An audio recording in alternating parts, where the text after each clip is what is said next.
पाकिस्तानी फिल्मों का मेयार ही नहीं रहा। मैंने शादी से सीखा ही नहीं कुछ, मैं उनकी खिदमत ही नहीं हासिल कर रहा। कैसा लगता है? नहीं, मयार कहाँ है फिल्म का पाकिस्तान के अलावा? बॉम्बे हुआ करता था, है नहीं। बॉम्बे में अब वो फिल्में नहीं बन रही जो बना करती थी। फिल्म इंडस्ट्री को इस वक्त ये कहा जा सकता है कि जवाल का शिकार, ये जवाल डर बड़ा लगता है। आप ये कह सकते हैं कि पाकिस्तान की कौन सी ऐसी इंडस्ट्री है जिसको जवाल नहीं है? साइमा जी की बात करें तो ईद उल फितर पर वो आपको क्या बनाकर खिलाती हैं? सवैयां बनती हैं घर? सवैयां तो अब रही नहीं, अब तो कुछ और ही बनता है। बाकी जो बना के खिलाने वाली बात है ना, वो मैं बनाता हूँ, मैं खिलाता हूँ उनको, वो खाती है। वो अक्सर मुझे भी पूछती हैं कि आज हमारी बीवी क्या बना रही है। अच्छा, लाइट की डायरेक्शन ठीक है, वीलॉग देख रहे हैं, यूट्यूब टिकटॉक देख रहे हैं, शादी कितना दुख होता है। अगर आप क्वालिटी वर्क करना चाहते हैं तो आपको ये सब देखना पड़ेगा। वहाँ का बच्चा पैदा होता है तो जब वो स्कूल गोइंग होता है तो उससे पूछा जाए कि आपने बड़े होके क्या बनना, कहता मैंने हीरो बनना है। ये हीरो बनने की क्वालिटी क्या होती है? हीरो बनने के लिए जो क्वालिटी चाहिए वो सेल्फ निगेशन के सिवा कुछ नहीं है। शायद इसकी ऑब्जर्वेशन भी होती है कि आप फिजिकली बंदे को देख रहे हैं, उसकी लुक देख रहे हैं। वही तो कह रहा हूं। मिसाल के तौर पे मैं आपके सामने बैठा हूँ, फॉर इंस्टेंस अभी आपकी कोई असाइनमेंट है कि आपने मुझे कोई रोल देना है, आपको मेरे अंदर क्या रोल नजर आता है? आपके लोगों एक टीचर नजर आता है, एक जर्नलिस्ट नजर आता है, एक बड़ा भाई नजर आता है। ऐसे ही सोचूंगा आपके लिए। चूड़ियां 2 भी आप बना रहे हैं, मेरी इल्म में है जी उस पे काम कर रहे हैं। जी जी कर रहा हूँ। तो इसकी कास्ट क्या है? कौन कास्ट नहीं होगी डेफिनेटली, ना वो बिल्लो होगी ना वो बख्तू होगा। नए लोग होंगे और नया अंदाज होगा, जदीद तकाजे हैं वो होंगे। मेरे वालिद साहब हैं, वो पुराने गाने आज भी गुनगुनाते हैं और उनको मुकम्मल याद होते हैं, बल्कि उन्होंने कुछ इंस्ट्रक्शंस भी दी थी कि मैं शायद इससे बात करूं उस पर। लेकिन मौजूदा दौर के गाने वो याद नहीं रहते। उन गानों में और इन गानों में क्या फर्क है? शायद पहले जो गाने थे वहाँ एक कॉम्पोजिशन होती थी, मेलोडी ट्यून जो बनती थी मेलोडी पे बनती थी। आज सिर्फ बीट पे काम होता है। बिस्मिल्लाहिर्रहमानिर्रहीम, अस्सलाम वालेकुम। जीएनएन स्टूडियोज पॉडकास्ट के साथ कामरान अरशद आपकी खिदमत में हाजिर है। और आज मेरी खुशी बहुत ज़्यादा है, मैं बहुत ज़्यादा खुश हूँ चूँकि ईद उल फितर है और ईद स्पेशल पॉडकास्ट हम कर रहे हैं। ईद उल फितर खुशी का त्यौहार होता है और हम बहुत ज़्यादा खुश होते हैं। रमज़ान अल मुबारक इबादत में गुजारते हैं, एतिकाफ़ में गुजारते हैं, रब के हुज़ूर पेश होते हैं, दुआएँ करते हैं और उसके बाद ईद उल फितर खुशी का दिन मनाते हैं। और खुशी का दिन उस वक्त हमारे लिए बड़ी अहमियत का हामिल होता है कि जब हम रोज़े रखते हैं और उसके बाद खुशी का दिन मनाते हैं। और आज खुशी के दिन पर मेरी खुशी दोबाला हो चुकी है कि अगर आपकी मुलाकात उस फ़र्द से हो जाए, उस शख्स से हो जाए कि जिसके साथ बैठकर आप फ़ख्र महसूस करें, जिसके साथ बैठकर आप अपनी पहचान कर सकें और आपकी खुशी देखने के काबिल होती है। और आज मैं बहुत खुश हूँ। उसकी वजह ये है कि हमारे साथ पाकिस्तान के मशहूर film director, producer, writer Syed Noor sahab मौजूद हैं और उन्होंने आज हमारी ईद को 4 चाँद एक बार फिर दोबारा लगा दिए हैं। सर बहुत-बहुत शुक्रिया, आप आज ईद उल फितर के मौके पर हमारे साथ मौजूद हैं। थैंक यू वेरी मच आपको और इस पॉडकास्ट को देखने वाले सबको ईद मुबारक। खैर मुबारक सर, आपको भी ईद मुबारक। Thank you. सैयद नूर साहब अपनी ईद कैसे मनाते हैं? सबसे पहले आप बताएँ रमज़ानुल मुबारक का महीना कैसा गुज़रा? आपकी क्या रूटीन रही इस गुज़रने वाले रमज़ानुल मुबारक में? गुज़श्ता 2 सालों से तो मैं पूरे रोज़े रख रहा हूँ, माशाल्लाह। मिस नहीं कर रहा। इस बार भी इंशाल्लाह पूरे रखे हैं माशाल्लाह। और जिन्होंने रोज़े रखे हों वही ईद का मज़ा जानते हैं। तो लिहाजा बहुत खुश हूँ, बड़ा मज़ा आ रहा है। और बच्चों को ईदियाँ दे रहे हैं, ईद मुबारक कह रहे हैं, बड़ों को, दोस्तों को। आपको भी कहते हैं, आपको भी ईद मुबारक हो। बहुत शुक्रिया, बहुत शुक्रिया। सैयद नूर साहब आपका बचपन, अभी आप माशाल्लाह मैं देख रहा था कि कल आपकी सालगिरह भी थी तो हम आपको हैप्पी बर्थडे भी कहते हैं। और कितनी बहारें ज़िंदगी की आप देख चुके हैं और बचपन का रमज़ान और आज का रमज़ान क्या फ़र्क रहा? ये बहुत फ़र्क है। और 74 साल हो गए मुझे माशाल्लाह। जीते हुए, पैदा हुए कहने। और लोग तो खुशियाँ मनाते हैं जब उनकी बर्थडे आती है और वो केक कटिंग करते हैं, और मैं इस सोच में पड़ जाता हूँ मेरा 1 साल और कम हो गया ज़िंदगी का। तो बाहर तो और अब ज़िंदगी के जिस हिस्से में हैं वहाँ तो सिवाय बचपन को याद करने के सिवा कुछ नहीं। तो आपने भी वही सवाल किया है, बचपन के रोज़े और अब के रोज़े। अभी तो बहुत अच्छा हो गया। ये बचपन का ज़माना वो था कि हम मस्जिद ज़रूर जाया करते थे, बच्चे जो थे।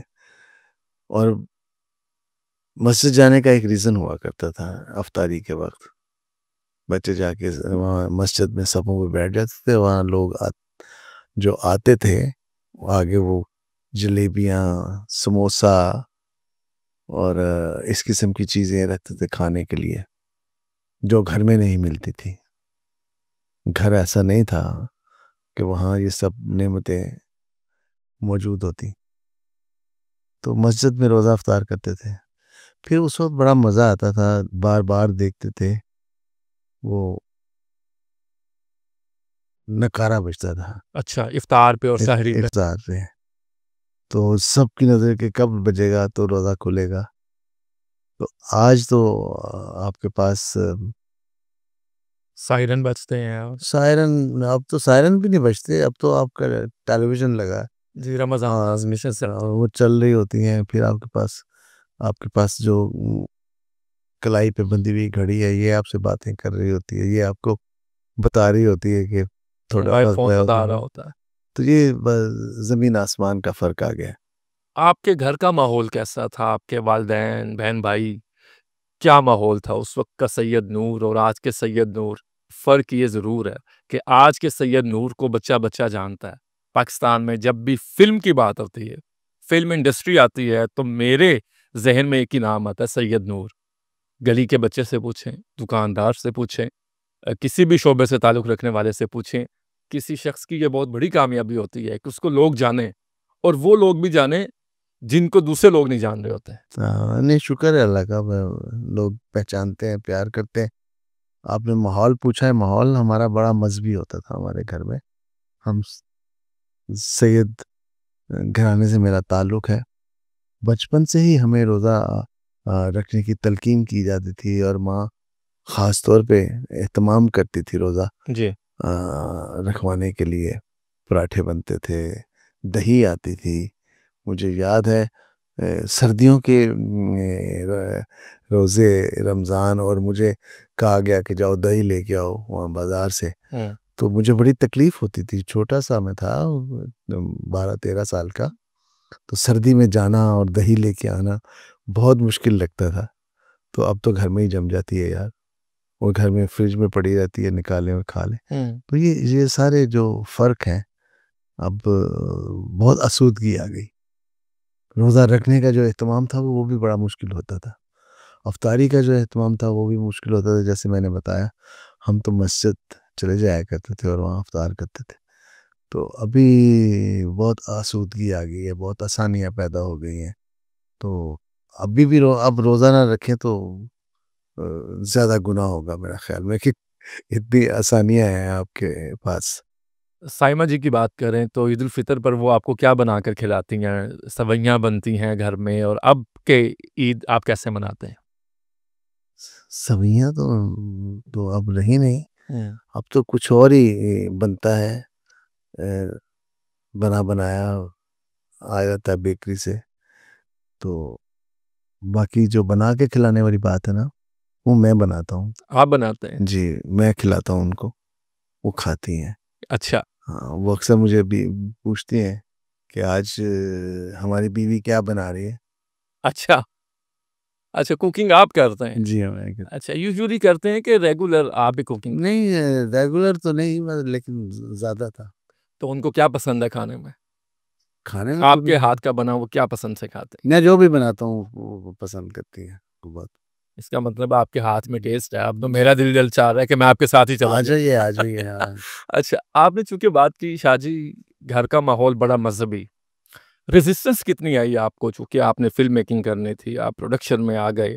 तो कहा ये जाता है कि अपने कान से दूसरे को मना लिया जाए, बल्कि मनवा लिया जाए। हमारे यहाँ कहते हैं अब्बू को मना लो, अम्मी को मना लो, मैंने ये करना है। लेकिन अगर आपके काम के अंदर विल हो, जज़्बा हो और सबसे बढ़कर आपके अंदर टैलेंट और कैपेबिलिटी हो, तो लोगों को फिर मनाया नहीं जाता, अपने आप को मनवा लिया जाता है। आपके साथ भी ऐसा हुआ? मेरे साथ कुछ डिफरेंट हुआ। वो यूँ कि सैयद घराने से मेरा ताल्लुक़, और पीरी-मुरीदी और तावीज़ लिखने लिखाने वाली फ़ैमिली। अच्छा। और मेरे वालिद अगर ज़िंदा होते उस टाइम पे, जिस टाइम पे मैंने फ़िल्म इंडस्ट्री को जॉइन किया था तो शायद मैं ना कर पाता। अच्छा। तो मैं चूँकि ना वालिद थे, ना वालिदा थी, मैं बड़ा था घर में, बहन-भाई छोटे थे, तो मुझे अपनी मनमानी करने में आसान। आसानी हो गई। कितनी उम्र थी आपकी जब वालिदैन दुनिया से चले गए? मैं कोई 17 साल का था, ओहो! 16-17 साल का। 21 साल की उम्र में मैंने आके फ़िल्म लाइन जॉइन कर ली थी। शाहजी ये कैसा लम्हा होता है कि देखिए आप जब कामयाब हो जाते हैं या पाकिस्तान का बच्चा-बच्चा आपको जानता है और दिल में ये सोच आती है जब आप गाड़ी में बैठते हैं, आप कहीं जाते हैं तो लोग एकदम आपके इर्द-गिर्द झुरमुट में आ जाते हैं कि शाहजी चल रहे हैं, शाहजी ये फूल ले लें, शाहजी एक तस्वीर बनानी है, शाहजी मुझे टाइम दे दें और माँ-बाप ना हो। हाँ, बहुत फ़ील होता है, बहुत ज़्यादा, कि इस आसूदगी में वो होते तो मैं शेयर करता उनके साथ, उनको खुशी होती। क्योंकि बहुत ही कसमपुर्सी में, बहुत ही परेशानियों में, बहुत ही उम, समझें कि सारी चाहतों का गला घूंट के वो इस दुनिया से गए। दोनों, माँ भी और बाप भी, बीमारियों में मुब्तला होके। तो आज अगर होते, या आज से 10 साल पहले भी होते, 15 साल पहले भी होते, तो मेरा जी चाहता था उनकी खिदमत करने को, उनके साथ सुख शेयर करने को। शाहजी आपका ताल्लुक चूँकि सैयद फैमिली से है जिस तरह आपने बताया और आप कह रहे हैं कि आज अगर आपके पास यही तमाम चीज़ें होती तो आप वालिदैन के लिए यकीनन आसानियाँ पैदा करते। आप नहीं समझते कि ये यही एक अल्लाह ताला का प्रोसेस है कि आप पहले बहुत ज़्यादा मेहनत करते हैं, उसमें ऑब्स्टेकल्स आती हैं, मुश्किलात आती हैं, हर्डल्स आती हैं, उसके बाद अंदर से एक शाहकार निकलता है सैयद नूर और वो क्या यही कुदरत का प्रोसेस है? बिल्कुल, ये प्रोसेस हर उस शख्स, इस प्रोसेस से गुज़रना पड़ता है जो तख्लीकी अमल अपने अंदर लेके आना चाहता है और करता भी है। तो जब तक ये सोबतें हैं, ये जो परेशानियाँ हैं, दुःख हैं, तकलीफ़ हैं, हसरतें हैं, ख़्वाहिशें हैं, और जब पूरी नहीं होती हैं तो आपको एक सीखने का अमल मिलता है। आप उस एक्सपीरियंस से गुज़रते हैं। आपका, अगर आप राइटर हैं तो आप रिप्रोड्यूस करते हैं उस अमल को लफ्ज़ों में। अगर आप डायरेक्टर हैं तो रिप्रोड्यूस करते हैं अपने थ्रू कैमरा, थ्रू मेकिंग। तो ये बहुत ज़रूरी है, ये दुःख तकलीफ़, ये सबसे बड़ी एजुकेशन है आपकी, जो आपको पहचान मिलती है, कौन क्या है, कितने चेहरे हैं दुनिया में। जो आपको आसूदगी में कुछ और शक्ल है उनकी, तकलीफ़ में कोई और शक्ल है, महरूमी में कोई और शक्ल है। तो लिहाज़ा मैं ये समझता हूँ कि ये सब चीज़ें, ये जो आपने प्रोसेस की बात की, ये लेसन है, ये सबसे बड़ी यूनिवर्सिटी है जहाँ से आप ये प्रैक्टिकल तालीम हासिल करते हैं। शाहजी हम दौर गुज़रने के साथ-साथ डिजिटलाइज़ हो गए हैं। गैजेट्स आ गए हैं, हम गैजेट्स का इस्तेमाल करते हैं, चीज़ों का इस्तेमाल हुँ। करते हैं। जहाँ हमारे अंदर इम्प्रूवमेंट होनी चाहिए थी, वहाँ आज के नौजवान गिव अप कर देता है। सैयद नूर ने तो गिव अप नहीं किया, उसके लिए भी मुश्किलात रहीं। हम जब कामयाबी के करीब पहुँचते हैं, सबसे पहले तो हम शॉर्टकट ढूँढते हैं कि मैं सैयद नूर बनना चाहता हूँ और मुझे फ़िल्म मेकिंग के स्पेलिंग भी ना आते हों। तो जब मुझे ये काम नहीं आता, तो फिर एक आसान काम आता है कि सैयद नूर पर तनकीद कर दी जाए, शादी पर तनकीद कर दी जाए, इल्ज़ाम लगा दिया जाए क्योंकि ये सबसे आसान काम है। आप नहीं समझते कि इस डायरेक्शन में भी बेहतरी की ज़रूरत है? आज का नौजवान बड़ा मुंतशिर सा है, बात करते हैं जारहाना हो जाता है। शायद इसकी क्या वजह है? देखिए, सिस्टम चेंज हो गया है ज़िंदगी का, और अगर आप टेलीविज़न की दुनिया लें, फ़िल्म की दुनिया लें, राइटिंग की दुनिया लें, अदब की दुनिया लें, शायरी की दुनिया लें, अब वो सब सिमट के एक टिकटॉक में आ गया है। लोग फ़िल्म नहीं देखना चाहते, टिकटॉक देखते हैं 2 घंटे, 3 घंटे। लोग लिखना नहीं चाहते, टिकटॉक पे 2 गालियाँ देना पसंद करते हैं। लोग कोई ड्रामा मुश्किल देखते हैं, वो टिकटॉक या यूट्यूब पे जाना पसंद करते हैं। तो ये दुनिया चेंज हो गई है, और इसके साथ हमें चेंज होना पड़ेगा। अगर हम गिले-शिकवे करते रहे कि देखें जी, वो लोग इसमें फँसे हुए हैं उधर, तो हमें ये देखना है कि ये टिकटॉक से कैसे कोई नई शक्ल निकल सकती है। ये यूट्यूबर्स जो हैं जिस अंदाज में बात कर रहे हैं, इसको अच्छा कैसे किया जा सकता है? तो इन चीज़ों को देखना पड़ेगा आपने बजाय उनके इसके। खिदमात लेना होंगे ना। अभी आप हम्म। आए और आपने कहा कि ये लाइफ की डायरेक्शन ठीक है, तो आपको ये चीज़ें आप वीलॉग देख रहे हैं, यूट्यूब, टिकटॉक देख रहे हैं, शाहजी कितना दुःख होता है। नहीं, वो नहीं ख्याल करते। नहीं कि है। लाइट प्रॉपर है नहीं है, लाइट का जो टेम्परेचर है वो लेंस के मुताबिक है या नहीं है, कोई नहीं देखता। ये देखना बहुत ज़रूरी है। अगर आप क्वालिटी वर्क करना चाहते हैं तो आपको ये सब देखना पड़ेगा। इवन अगर आप टिकटॉक बना रहे हैं और क्वालिटी वर्क के साथ नहीं बना रहे तो बेकार है। बिल्कुल ठीक है। शाहजी आपने बहुत सारे, वो कहते हैं कि मैंने हीरो बनना है। वहाँ का बच्चा पैदा होता है तो जब वो स्कूल गोइंग होता है तो उससे पूछा जाए कि आपने बड़े होके क्या बनना है? कहता है मैंने हीरो बनना है। आपने बड़े लोगों को इंट्रोड्यूस करवाया। बहुत से नाम है, शान है, उसके बाद मोहम्मद राना है, अदनान समी है, बहुत सारे नाम हैं। ये हीरो बनने की क्वालिटी क्या होती है? और मुझे आपने इंट्रोड्यूस नहीं करवाया शाहजी। ये हीरो बनने के लिए जो क्वालिटी चाहिए वो सेल्फ नेगेशन के सिवा कुछ नहीं है। अपनी ज़ात की नफ़ी करना जानता हो तो वो एक्टर बन जाएगा। बाकी काम डायरेक्टर का है और उस कंटेंट का है जिस पे उसको काम करना है। अब अगर आपको मैं अगर आप एक्टर हैं, सपोज़ मेरे पास आए हैं और मैं आपको एक टीनेज के रोल में ले लूँ और तो अक्सर लोग कहेंगे ये क्या पागलपन है। तो किसी एक्टर का फिट इन होना रोल में ये बहुत ज़रूरी है। एज, प्रेज़ेंस उसकी जो है वो ऐसी होनी चाहिए जो रोल है। शाहजी आपकी ऑब्जर्वेशन होती है ना, बेसिकली तो ऑब्जर्वेशन आप ऑब्जर्व नहीं, करते हैं। ऑब्ज़र्व करते हैं एक्टर को, लेकिन कहानी का जो किरदार है वो आपके सामने लिखा हुआ पड़ा है। उसकी शक्ल आपके यहाँ है और उसके मुताबिक जिसको भी लेंगे, आप हों, कोई हो, वो हिट हो जाएगा। अच्छा, शायद इसकी एक ऑब्जर्वेशन भी होती है कि आप फिज़िकली बंदे को देख रहे हैं, उसकी लुक देख रहे हैं। वही तो कह रहा मिसाल के तौर पे हूँ। हाँ। मैं आपके सामने बैठा हूँ, फॉर इंस्टेंस अभी आपकी कोई असाइनमेंट है कि आपने मुझे कोई रोल देना है, आपको मेरे अंदर क्या रोल नज़र आता है?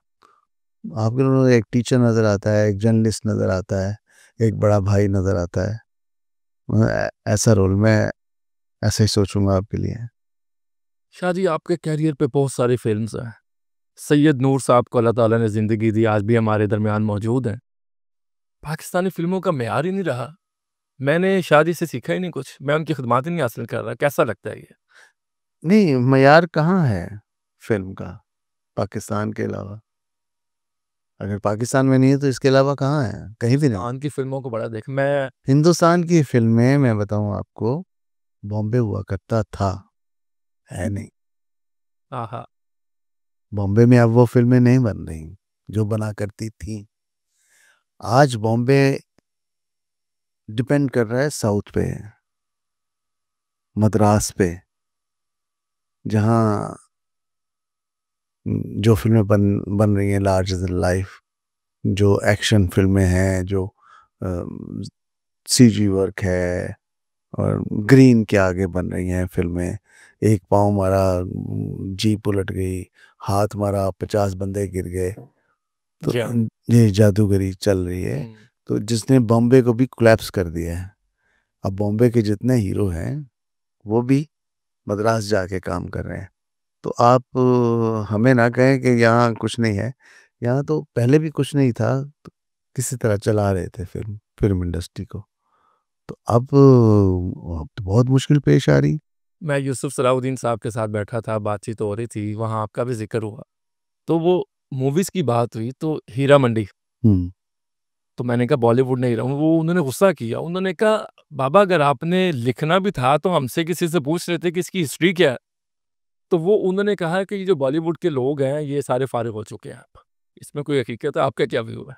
मैंने भी वही बात की जी। ना, मैंने भी वही बात की है कि तो अब अगर वो डॉक्यूमेंट्री बनाता संजय लीला भंसाली, जी। तो फिर उसको चाहिए था कि वो हमसे राब्ता करता, यहाँ आके विज़िट करता, यहाँ लोगों के इंटरव्यूज़ करता और फिर उसकी एक शक्ल जो है वो निकल। अब वो हीरा मंडी एक एक फैंटेसी बना रहा है। तो फैंटेसी तो ऐसी ही होती है, जो एग्ज़िस्ट नहीं करती, लेकिन वो उसको दिखाया जाता है, वो लार्जर देन लाइफ है।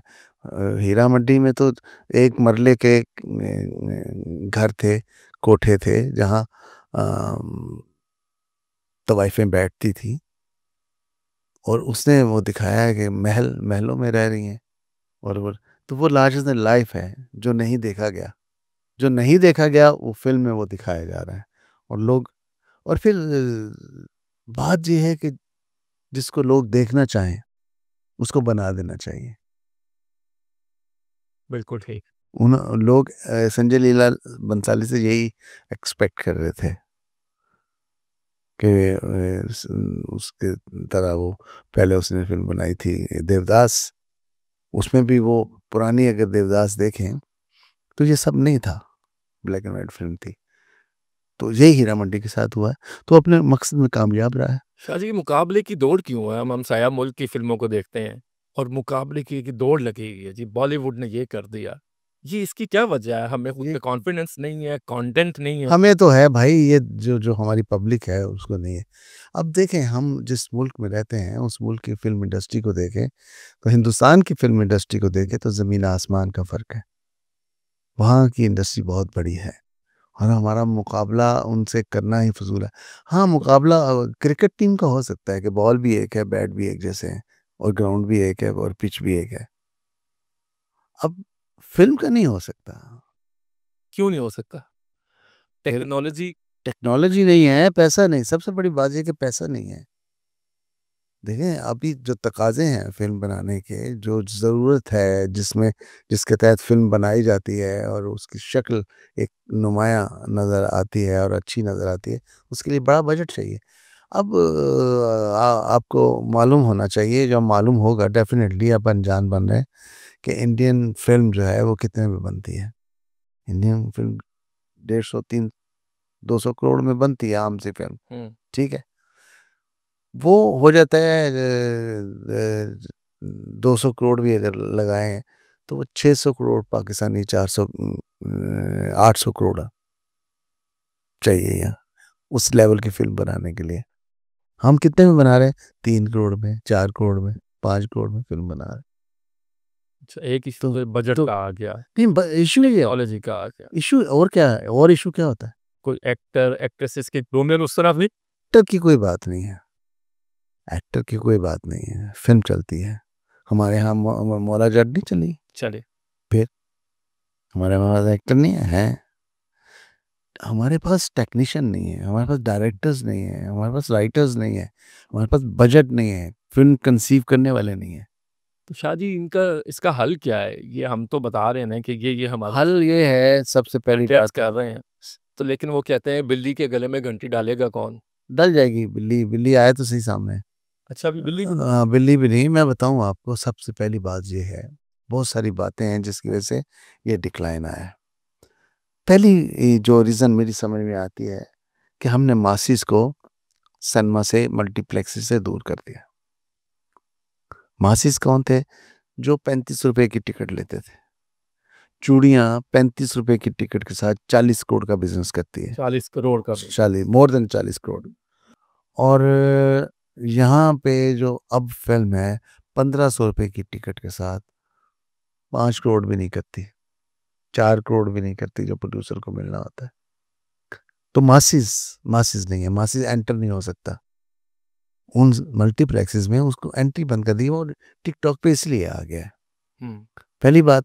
दूसरी बात ये है, वो जो मैंने टेक्निकली बात की, आप वो नहीं है, देखने वाले नहीं है, बनाने वाले नहीं है, इसलिए डिक्लाइन का शिकार। शाहजी, आप नहीं समझते कि कहीं कंटेंट पे भी काम होना ज़रूरी है? देखिए, पाकिस्तानी ड्रामा पे मैं आपसे बात कर लूँ, उसमें सिर्फ़ एक घर की स्टोरी है। घर बर्बाद हो रहा, तलाक हो गई, खुला हो गई, बहनोई ने उस पे शक कर दिया, उसने उस पे शक कर दिया, सास-बहू का झगड़ा शुरू हो गया। शाहजी, सिर्फ़ यही कंटेंट है, ना तो इसमें कोई प्रोडक्टिविटी है। अब आप कोई चीज़ बनाते हैं तो उसके आखिर में एक मैसेज होता है कि इससे लर्न क्या करना है। नहीं, देखो, फ़िल्म पढ़ाने के लिए नहीं है, फ़िल्म एंटरटेनमेंट है। फ़िल्म देखने वाले एंटरटेन होना चाहते हैं। अगर आप जाके वहाँ पे लेक्चरबाज़ी शुरू कर देंगे तो कोई नहीं देखेगा। और ड्रामे की अगर आप बात करते हैं, ड्रामे फ्री में देखने को मिलते हैं आपको। अच्छा। घर बैठे आप देखें, साथ में बीवी से लड़ाई भी कर रहे हैं, ड्रामा भी देख रहे हैं, बीवी बच्चों को डाँट भी रही है, पढ़ते क्यों नहीं कमबख्त हो ये वो, तो खुद ड्रामा देख रही, फ्री में। फ़िल्म बाय चॉइस है। आपने पहले सोचना है कि हमने फ़िल्म देखने जाना है, फिर तैयारी करनी है, फिर तैयारी करके गाड़ी में बैठना है, गाड़ी में बैठ के आप जाके वहाँ सिनेमा में रुकेंगे, पार्क करेंगे, पार्क करके लाइन में लगेंगे, टिकट हासिल करेंगे। टिकट हासिल करने के बाद आप अंदर जाके पॉपकॉर्न भी लेंगे, आप कोक भी लेंगे, वो लेके फिर आप सिनेमा हॉल में बैठेंगे, एक तरद्दुद है उसमें। ठीक है। शाहजी चूड़ियाँ 2 भी आप बना रहे हैं? जी। में है जी, उस पे काम कर रहे हैं। जी, जी, कर रहा हूँ। तो इसकी कास्ट क्या है? कौन कास्ट नहीं होगी डेफ़िनेटली, वो ये तो होगी नहीं पहले वाली।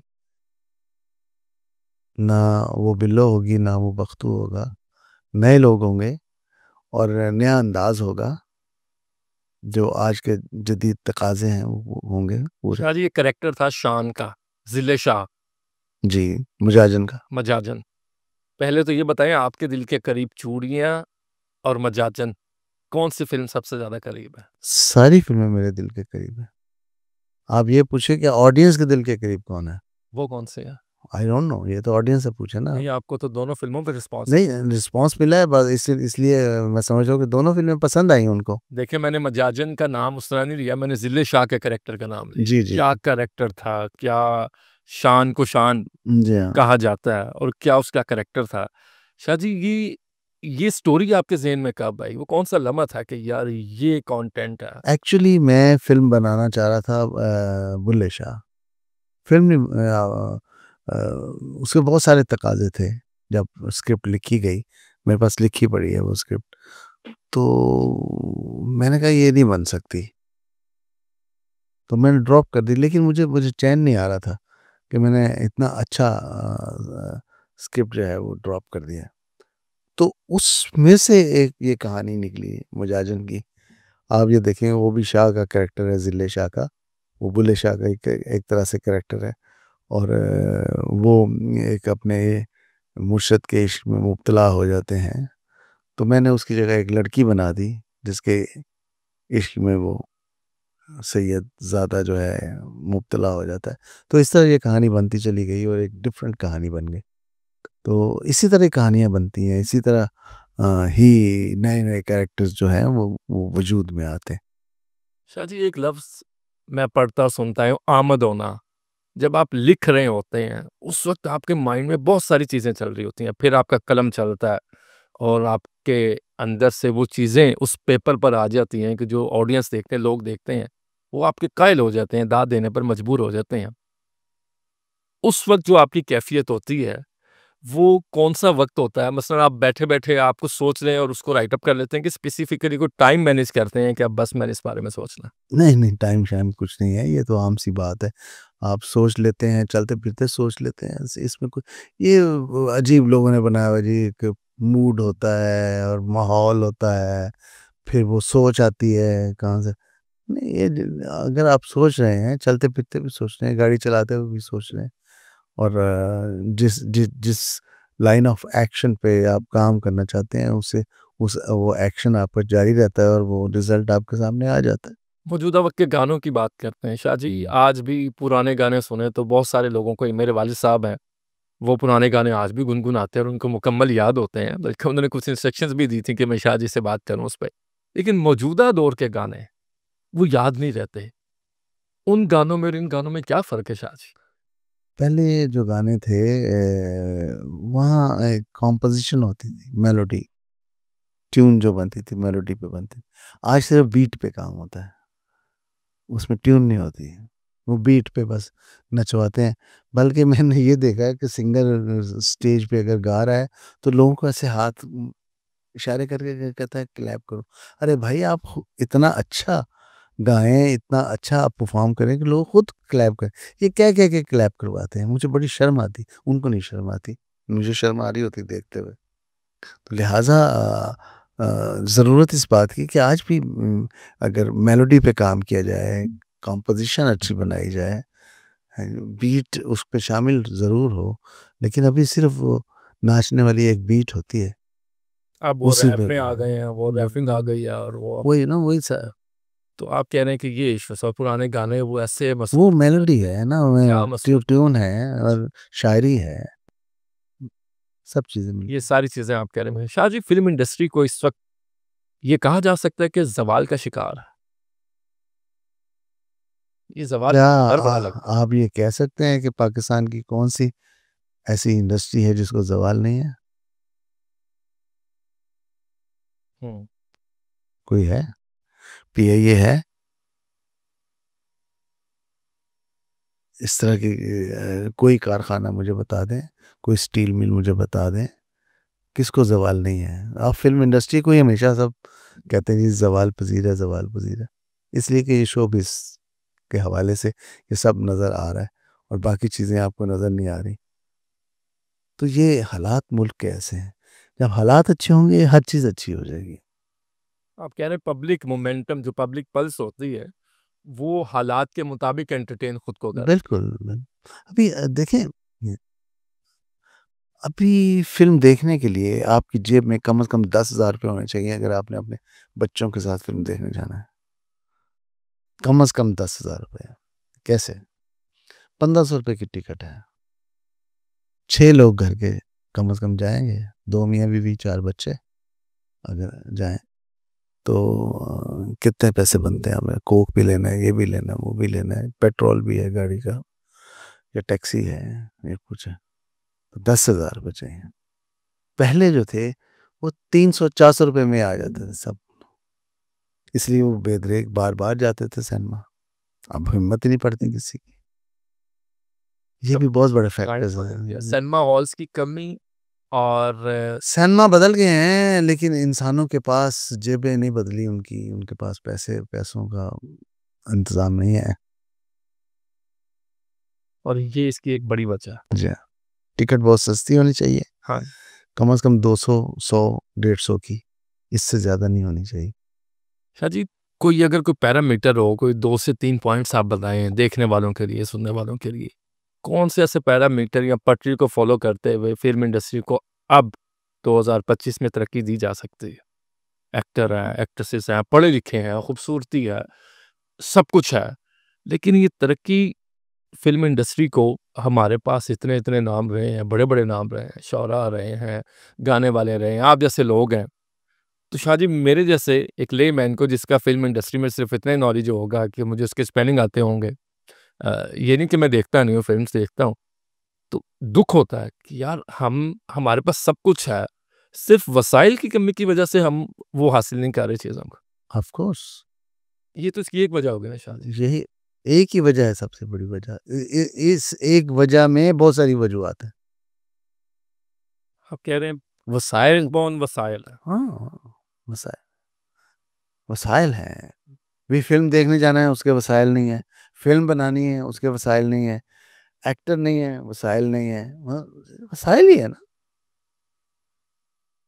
जब ये सब कुछ आपको मुयस्सर होगा तो आपका काम अच्छा होगा। हुँ। Simple is that. Saima ji से आपकी शादी हुई। जी। शादी कब हुई? खबर लीक हुई थी। शादी छुपाई भी गई कुछ अरसा। शादी की खबर ही होती है भाई। नहीं, वो ये छुपाई वो छुपाई उसमें सुना कुछ अरसा छुपाई भी गई शादी उसके बाद। देखिए, ये शोबिज़ की दुनिया है। इस शोबिज़ की दुनिया में बहुत सारी चीज़ें अपने प्रोफेशन के हवाले से, अपने काम के हवाले से आपको शो ऑफ नहीं करना पड़ता, और कोई ऐसी बात भी होती है जिसको बहुत ज़्यादा शो ऑफ करना पड़ता है, बहुत ज़्यादा नुमाया करना पड़ता है। वो उतनी अहमियत की हामिल नहीं होती जितना उसको अहमियत दे दी जाती है। शादी ये बात मेरे लिए आप कह रहे हैं तो ठीक है। सैयद नूर है सामने। सैयद नूर को दुनिया जानती है, तो आप तो पब्लिक फिगर हैं, आपकी तो कोई बात फिर छुपेगी नहीं ना। तो फिर कैसे छुप गई? कैसे छुप गई शादी? ये मैं अभी तावीज़ तावीज़ आपका तावीज़ लिखने आता है। तावीज़ नहीं, छुपाई ही नहीं गई। हम एक बैलेंस लोग हैं, हम शो ऑफ नहीं करते हैं। शादी की, ओके की, अब उसका ढिंढोरा नहीं पीटा। तो यहाँ छोटी सी बात होती है उसका स्कैंडलाइज कर देते, खुद खुद बनाते हैं लोग स्कैंडल अपने बारे में। तो जो बैलेंस लोग हैं, जो इज्जतदार लोग हैं, वो बैलेंस रहते हैं, वो शो ऑफ नहीं करते, ज़्यादा शोर नहीं मचाते। और फिर जब उसको ओपन होना तो हो गई। अच्छा जी, सोशल मीडिया का नुकसान भी तो होगा ना, हमें हम स्कैंडल बड़ी आसानी से बना लेते हैं। यही सबसे बड़ा नुकसान ही ये है कि आप किसी को गाली दे दें, आपको कोई रोकने वाला नहीं है। आप किसी की पगड़ी उछाल दें, आपको कोई समझाने वाला नहीं है। आप किसी के कैरेक्टर को धज्जियाँ उड़ा दें उसकी, आपको कोई रोक नहीं सकता। तो ये सेल्फ सेंसर है। अब इसमें ऐसे लोग आने चाहिए या ऐसे लोगों को आगे बढ़ना चाहिए जो दूसरों की इज़्ज़त करना जानते हों। बात करें, लेकिन इस तरह करें कि वो ज़िल्लत के ज़ुमरे में ना आए। शाह जी, मैं आपको पसंद करता हूँ, तो अगर मैं आपको पसंद करता हूँ, तो मैं आपको स्कैंडलाइज़ क्यों करूँ? मैं आपके बारे में गलत कमेंट्स क्यों तो दूँ? आपका आप मतलब क्या है, समझते हैं ये तरबियत का फुक़दान है? नहीं, आप क्या समझते हैं कि जो लोग हमारे बारे में बात करते हैं, वो हमें पसंद नहीं करते? आप ही की बात को कर रहा हूँ। नहीं, बिल्कुल। नहीं, ये बात नहीं है। वो अपनी दुकानदारी सजाना चाहते हैं। वो वो लाइक्स लेना चाहते हैं। वो अपना चैनल मोनेटाइज़ करना चाहते हैं। उसके लिए जितनी वो गलीज़ ज़ुबान इस्तेमाल करेंगे, जितने वो कीचड़ उछालेंगे, कान लगाएँ। तो वो ज़्यादा लोग देखेंगे। हमारे देखने वाले भी तो ऐसे हैं ना। शाह जी, एक आर्टिस्ट, एक शायर, फ़िल्म मेकर बड़ा हसास होता है। जी। तो यकीनन आपको दिल में आपको तकलीफ़ होती होगी जब इस तरह के मामलात आपके सोशल मीडिया या कोई आपको कुछ कह रहा है। तकलीफ़ तो बहुत होती है। कैसे डील करते हैं? आप नहीं, चेहरे डील नहीं मुस्कुरा करते। देते नहीं, हैं। नहीं, डील नहीं करते। बस अल्लाह पे छोड़ देते हैं, वक़्त पे छोड़ देते हैं इंसाफ़। देखिए, मुझे आपने गाली दी, मेरे ऊपर, मेरे कैरेक्टर पे आपने कीचड़ उछाला है, ठीक है? यहाँ मौजूद हैं 6 आदमी, उन्होंने देखा। अब मैं उसको जवाब में शोर मचाता हूँ। अब मेरे पीछे कितने लोग हैं? मैं बात बढ़ा रहा हूँ ना, कोई करता है उसको करने दें, वो आपके फ़ायदे में है। फ़ायदे में यूँ है कि वही करेगा ना, जब आप उसके साथ लड़ाई करेंगे, जब आप उसका जवाब देंगे, जब आप उसका सामना करेंगे, वैसी ज़ुबान आप भी इस्तेमाल करेंगे, एक तो फ़र्क ख़त्म हो जाएगा जो आपकी में और उसमें है। दूसरा ये है कि चंद लोगों ने सुना है, फिर बहुत सारे लोग सुनेंगे, फिर बात बढ़ती चली जाएगी, फिर वो स्कैंडल बन जाएगा, फिर वो ज़िल्लत बन जाएगी। शाह जी, हम जजमेंटल क्यों हैं? देखें, ये अल्लाह की सिफ़त है, अल्लाह जज करता है। हम कौन? अल्लाह ताला ने हमें ये इख्तियार ही नहीं दिया कि जज मैं जज हूँ, उनको जज करो कि वो कैसे इंसान है। मैं एक ज़ाहिरी अमल देखूँगा, आप बहुत अच्छे हैं, ये काफ़ी नहीं है शाह जी, या मैं बहुत अच्छा नहीं हूँ, ये भी काफ़ी नहीं है। तो हम जज करके फिर हम उसकी डिटेल में जा रहे हैं, उसके अंदर से चीज़ें निकाल रहे हैं, एआई का इस्तेमाल करके तस्वीरों को जोड़ रहे हैं। ये हम क्यों इतने जजमेंटल हैं? आप चूँकि आप पाकिस्तान में आपने बहुत काम किया, बेशुमार लोगों से आपकी मुलाकातें रही हैं। तो शाह जी, हम इतने जजमेंटल क्यों हैं? इसलिए कि हम कुछ और कर नहीं सकते, ओहो! हमें कुछ और करना नहीं आता। जब आप किसी को बुरा कहते हैं, तो इसलिए कहते हैं कि आप उसकी बराबरी नहीं कर सकते। क्या आपने मुझे सिखा दिया शाह जी? जब आप किसी की बराबरी नहीं कर सकते, आप उसकी बुराई शुरू कर देते हैं। तो लिहाज़ा जो बुराई कर रहा है, उस पे मुस्कुराएँ अच्छा, उस पे कि वो आपको बड़ा साबित कर रहा है। बिल्कुल। आप देखिए, आप सिर्फ़ ये क्यों कहते हैं कि बुराई करने वाले? अरे जिसके मुतालिक बुराई हो रही है उनको भी तो देखें ना। उस तरफ भी देखें कि वो उसको कैसे ले रहे हैं। कुछ लोग लड़ाई कर रहे हैं, कुछ लोग कत्ल कर रहे हैं, कुछ लोग गोलियाँ चला रहे हैं, कुछ लोग वैसे ही गालियाँ, और कुछ लोग खामोश हैं। जो खामोश हैं वो जीत रहे हैं। शाह जी, ये बड़ा मुश्किल होता है। अभी मैं यहाँ से चैनल से जाऊँगा आपका पॉडकास्ट करके, तो मुझे कोई भी नहीं, ना मेरे लिए कोई लोग खड़े होंगे, ना मुझे ज़्यादा लोग जानते होंगे। ये कितना मुश्किल होता है कि आपको लोग जान रहे हैं और आपको पहचान रहे हैं, आप आपसे मोहब्बत कर रहे हैं। अंदर क्या फ़ील होता है शाह जी कि लोग आपको इतना पसंद करते हैं? अंदर खुशी का एहसास, वो एहसास क्या है जो एहसास नहीं है, खुशी का एहसास नहीं, खौफ है खौफ किस चीज़ का है शाह जी? कि जब पसंद नहीं करेंगे तो क्या होगा। शाह जी इससे डरना चाहिए और शुक्र अदा करना चाहिए कि कोई आपको पसंद करता है। उस पे इतराए नहीं, खुश नहीं हुए कि ये आपको अता किया जा रहा है। और अगर आपकी किसी भी लफ्ज़ से, किसी भी बात से छीन लिया जाए, तो क्या होगा? हुँ। शाह जी मैं अभी ऑफ एयर भी आपसे बात कर रहा था। जब से मैंने आपको ऑब्ज़र्व किया है, चूँकि आज मेरी पहली मुलाकात है और ईद उल फ़ितर के दिन हो रही है, मैं बड़ा खुश हूँ। आपका जो साउंड है ना बोलने का, वो भी बुलंद नहीं हो रहा। आप बहुत धीमे अंदाज़ के अभी आप जब आए हैं, आपने हर एक से अस्सलाम वालेकुम किया। खुद आप सलाम में पहल कर रहे हैं। शाह जी, हमारे यहाँ अगर कोई बंदा कामयाबी की पहली सीढ़ी पर बैठ जाए, वो सलाम लेना गवारा नहीं करता। ये ख़ानदानी इनहेरिटेड है, आप सैयद हैं और या ये आप प्रिटेंड करते हैं? प्रिटेंड तो नहीं आप करते। ये क्या नहीं, ये आपको क कहना चाहिए कि मैं प्रिटेंड करता हूँ, इसलिए कि आप ये करते नहीं हैं। आप जब आप ये करना शुरू कर देंगे तो फिर आप कहेंगे यार ये सच्चा आदमी है। क्योंकि मैं भी ऐसा ही हूँ। वो आपके चेहरे की रौनक भी बताती है। चेहरे की रौनक तो अल्लाह का शुक्र है, अल्लाह ने ऐसा बनाया है शाह और जी, यहाँ से साफ़ होना अल्लाह चाहिए, बनाया अंधेरे से यहाँ पे तो है साफ। इसीलिए चेहरे पे रौनक है। बस शुक्र है अल्लाह का। अब मैं अपने मुँह से कहूँ तो आपकी मेहरबानी है, आप ये कह रहे हैं, अगर मैं अपने मुँह से कहूँगा वो छोटा हो जाएगी बात। नहीं, मैं तो वो कहूँगा जो सच मुझे लगता है। देखिए मेरा एक पर्सपेक्टिव है, लेकिन अब मैं शाह जी के पास बैठा हूँ 1 घंटे से, मैं आपको ऑब्ज़र्व भी करता जा रहा हूँ। मैं अपने मोती निकाल रहा हूँ कि यार, ये बंदा कामयाब क्यों है? तो मुझे ये समझ आई कि ये जितना बुलंद है, उतना ही डाउन टू अर्थ है। ये इसमें देखिए झुकाव में बहुत मिसालें बनी हुई हैं। एक जो हमारे कल्चर में और जो हमारे बुज़ुर्गों में, जो हमारे पंजाब में, उनके अंदर जिन्ना फल लगे उन्ना बूटा चुकदा है। ये एक सच्चाई है, हमारे यहाँ पंजाब के कल्चर में। तो लिहाज़ा झुकाव जो है वो बहुत ज़रूरी है।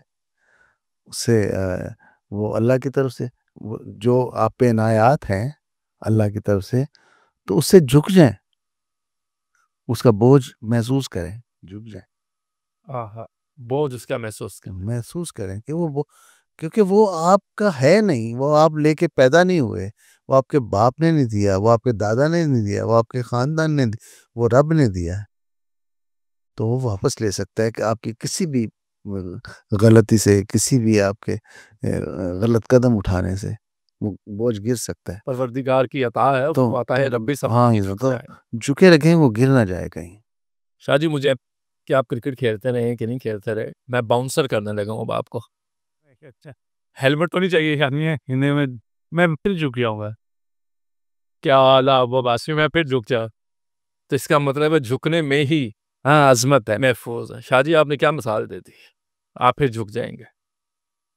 बहुत आला। शाह जी दूसरी शादी का फ़ैसला कब किया कि बस मुझे दूसरी शादी करनी है? आपकी जो पहली मिसेज़ थीं, आप उनके बारे में भी कहते रहे कि आप उनसे मोहब्बत करते थे और करता हूँ, करते थे नहीं करता हूँ।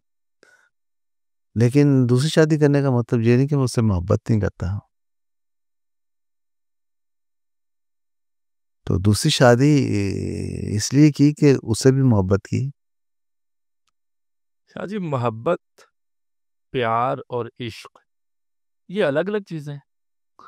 नहीं किस्में हैं, किस्में हैं, है चीज़ एक ही है लेकिन चीज़ की किस्में हैं। मुझे लगता है आप इश्क की मनाज़िल तय कर चुके हैं।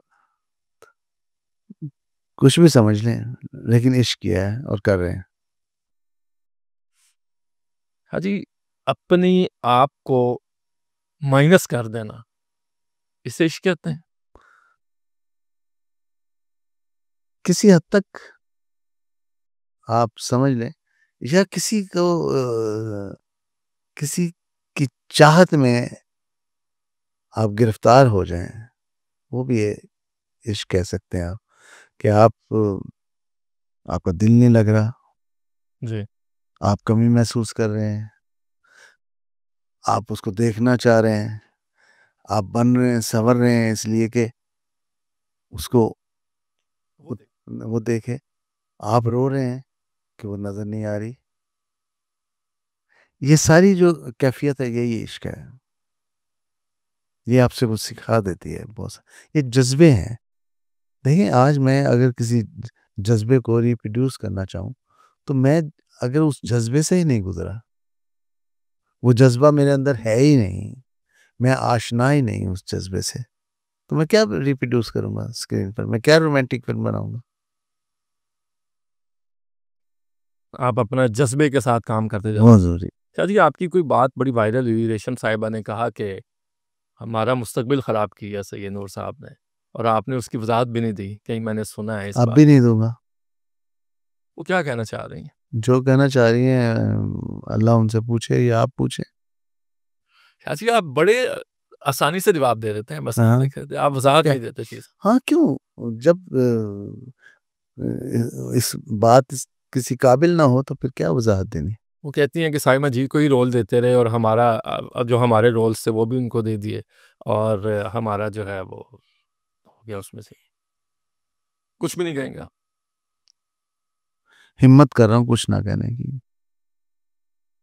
शाह जी ये बॉलीवुड में आपने, मैंने सुना है कि आप धर्मेंद्र के साथ आपके राबता भी है और आप कुछ जी। कास्ट करना चाह रहे थे फिल्म में, वो क्या स्टोरी है? वो एक अमेरिकन कुछ लोग थे, वो फिल्म बनाना चाह रहे थे। ये 8-10 साल पहले की बात है, जब वो धर्म जी फिट भी थे। तो नदीम साहब को और उनको लेके हम फिल्म बनाना चाह रहे थे, वो अनफॉर्चुनेटली नहीं बनी। लेकिन धर्मेंद्र साहब से मेरे 93 से ताल्लुकात हैं, आज भी बात होती है। आज भी बात होती है।